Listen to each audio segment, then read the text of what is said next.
Bonjour et bienvenue dans le Buzz Télé Orange TV Magazine. Alors, notre invité du jour incarne depuis la rentrée la nouvelle émission Animalia et c'est sur la chaîne France 5. Chroniqueuse de Midi en France, c'est l'équipe de Laurent Boyer, ça c'est depuis janvier 2011. Notre invitée, elle est vétérinaire et nous emmène surtout chaque samedi à 15h20 sur France 5 à la rencontre de personnes qui vivent auprès des animaux. Mission réussie, on peut dire, sur France 5, puisque Hélène et les animaux a trouvé son public.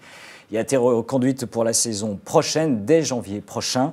Hélène Gâteau, bonjour. Bonjour, merci de m'avoir invité. Bienvenue dans le Buzz Télé. Je disais France 5, en effet, depuis la rentrée. Vous avez été vétérinaire, oui. Vétérinaire dans une clinique. C'est ça. Et également, ensuite, vous avez travaillé pour, je crois, un grand laboratoire pharmaceutique. Ouais. La télévision, finalement, c'est un heureux hasard, vous diriez? Alors, je dirais que c'est un peu un rêve de gosse, en fait, qui un jour s'est concrétisé. J'ai eu une opportunité, je l'ai saisie. Et puis, aujourd'hui, je vis un rêve éveillé. Un rêve éveillé. Oui, vraiment. Ouais. Est-ce qu'avoir sa propre émission, est-ce que vous étiez en effet vous êtes toujours d'ailleurs dans l'équipe de Laurent Boyer sur Midi en France, avoir sa propre émission, c'est une forme de consécration pour vous? Oui, et puis c'est surtout l'occasion vraiment de faire quelque chose à mon image, qui me ressemble, de pouvoir mettre en avant des sujets, des thématiques vraiment que j'ai choisies et puis qui me tiennent à cœur. Donc oui, c'est une consécration, on peut aussi dire ça. D'où vient cette passion pour nos amis les bêtes, entre guillemets? Ah bah ça, c'est une passion d'enfance. Ouais, j'ai toujours, je viens d'un milieu à la campagne, hein, j'ai toujours été entourée d'animaux. Quand j'étais petite, j'avais même monté mon club des amis de la nature, où on se réunissait avec les enfants du quartier, on allait chercher des animaux, dessiner des animaux. Et puis, donc voilà, après, j'ai eu envie d'être vétérinaire, d'avoir un métier en lien avec les animaux. Et puis après, envie d'aller encore plus loin et de partager ma passion avec le plus grand nombre. Et donc, la télé, c'est un vecteur idéal pour ça. Alors j'imagine que vous consommiez la télévision quand vous étiez jeune. Est-ce que vous avez été bercé par l'émission 30 millions d'amis? Je rappelle, c'est une des plus anciennes, elle a été créée en 1976. Bien sûr, c'était... C'est une référence, 30 millions d'amis? Ah oui, d'amis? c'était vraiment une référence, ça l'est toujours. Hein, de toute façon, ils ont une longévité qui est hors norme et je pense que voilà,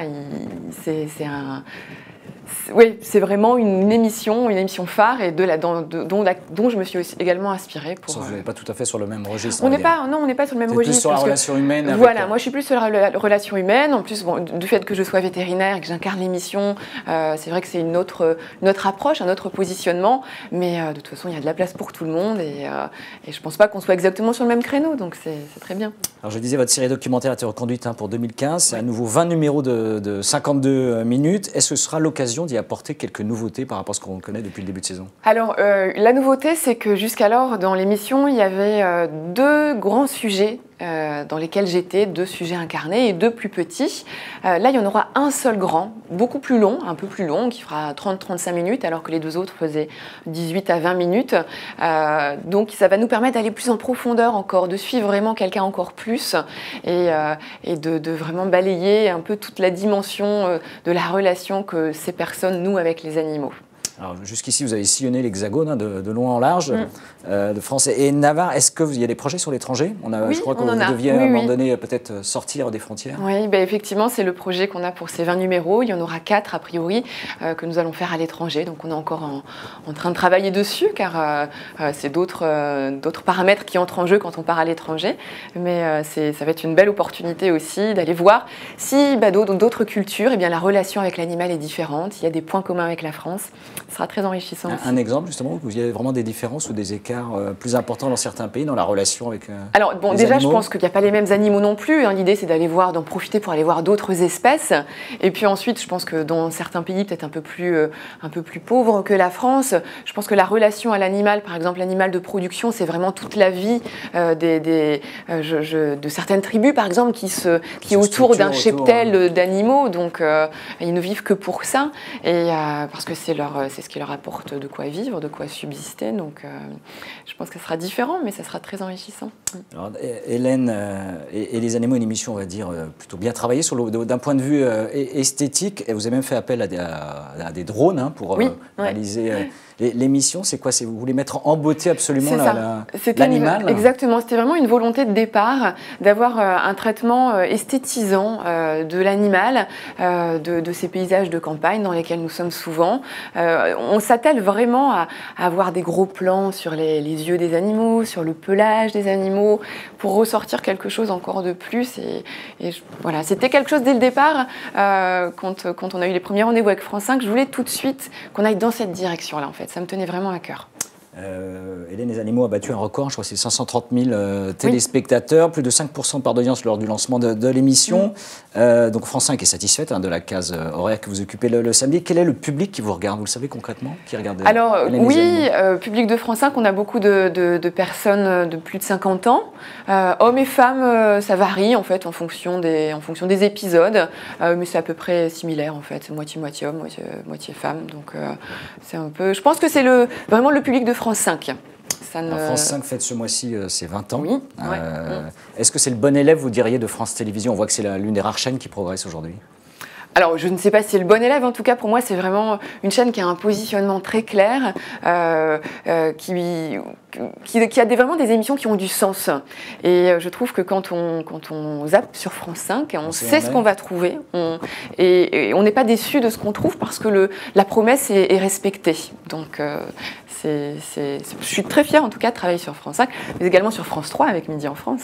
Tous les jours. Tous les jours. Quotidienne également. Votre métier, c'est désormais que la télé? Pour l'instant, oui, j'ai pas le temps de faire autre chose parce que je suis par Mons et par Vaux dans les transports toutes les semaines entre Midi en France et puis Hélène et les animaux. Donc, j'ai pas le temps de faire autre chose. Et puis, je dois dire que je m'épanouis tellement, je rencontre des personnes tellement enrichissantes. Et puis, même le travail que je fais avec l'équipe de Pierre Bloch de Fribert à France 5, on travaille main dans la main. Donc, il y a vraiment une grande richesse dans cette émission, une bienveillance de la part de toutes les équipes. Donc, je me plais dans ce que je fais. Alors, je ne pense pas à autre chose pour le moment. Donc, aucun regret d'avoir un peu laissé de côté, entre guillemets, votre métier de vétérinaire? Non, en fait, vous savez, je le pratique d'une autre façon en faisant les reportages pour Hélène et les animaux. Je suis en contact avec les animaux, j'ai une légitimité. Donc, quand j'entre en relation avec mes témoins, eh bien, il y a une crédibilité. Ils savent que je connais le vivant. Donc, ça facilite les échanges aussi. Alors, je dirais que je le pratique d'une autre façon. Votre animal préféré? Alors moi, j'ai une grande passion pour les chiens. Parce que je trouve que c'est des animaux exceptionnels. Le lien qu'on tisse justement entre l'homme et le chien, c'est merveilleux. La façon dont ces animaux se sont adaptés aussi pour pouvoir communiquer avec l'homme, parce que c'est plus eux qui communiquent avec nous que nous qui communiquons avec eux, ça prouve une intelligence animale qui est fascinante. J'adore les regarder. Votre émission de ce samedi, c'est les animaux stars de cinéma. On découvre encore des facettes assez cachées de ces gens qui travaillent justement concrètement, parfois de manière assez difficile sur les tournages. Oui. J'avais jamais eu l'occasion de rencontrer. Donc là, j'en ai rencontré deux. Patrick Pitavino, qui est dresseur de chiens. Lui, pour le cinéma, il a vraiment un nombre de films à son actif extraordinaire. Et puis Pierre Cadéac, lui, qui est plus dans le dressage d'animaux sauvages. Donc là, par exemple, on a assisté à une scène dans laquelle joue un cerf. Alors, dresser un cerf pour le cinéma, mais on se rend compte que c'est vraiment compliqué. Et puis finalement, on se rend compte aussi qu'on ne les dresse pas. On utilise des comportements naturels des animaux pour obtenir ce qu'on souhaite comme scène. Mais c'est une approche de l'animal qui est aussi fascinante. Et la vie de Pierre Cadéac est extraordinaire, parce qu'en plus, il a su s'adapter à toutes les espèces. Il travaille aussi bien avec des singes, des cerfs, des loups, des oiseaux, des écureuils. Moi, j'ai passé une journée avec lui, mais extraordinaire. J'en ai encore des étoiles dans les yeux. Aucun animal vous fait peur? Non. Parce que je sais les approcher, je sais lire quand même un peu le comportement des différents animaux, je sais quelle attitude moi adopter. Donc s'il y en a un qui me fait peur, je sais que je l'approcherai d'une autre façon. Donc non. Crocodile, serpent, j'ai un peu tout fait pour aider les animaux. C'est l'avantage d'avoir été d'être vétérinaire. Mais oui, c'est ça. D'appréhender le danger. Une dernière question, évidemment, Hélène et les animaux, ça fait penser à Hélène et les garçons. C'était forcément un clin d'œil, j'imagine, de votre part, appuyé. Alors, c'est un choix de France 5. C'est l'équipe de Pierre Bloch de Fribert qui nous a proposé ce titre-là. En fait, on n'osait même pas le proposer, nous, à vrai dire, Hélène et les animaux, même si j'en mourais d'envie. Et puis, c'est eux qui nous ont dit, Hélène et les animaux, c'est pas mal. Je pense que oui, c'est un clin d'œil, effectivement, Hélène et les garçons. En plus, par chance, c'était un programme qui a bercé mon adolescence. Donc, la boucle est bouclée. Ouais. Hélène Gâteau, merci d'être venue au Buzz Télé. Donc, Midi en France tous les jours, comme chroniqueuse, évidemment. 10h50, et le samedi à 15h20, cette fois sur France 5 avec Hélène et les animaux. Nous nous retrouvons dès demain avec un nouvel invité. Merci encore, très bonne journée. Merci.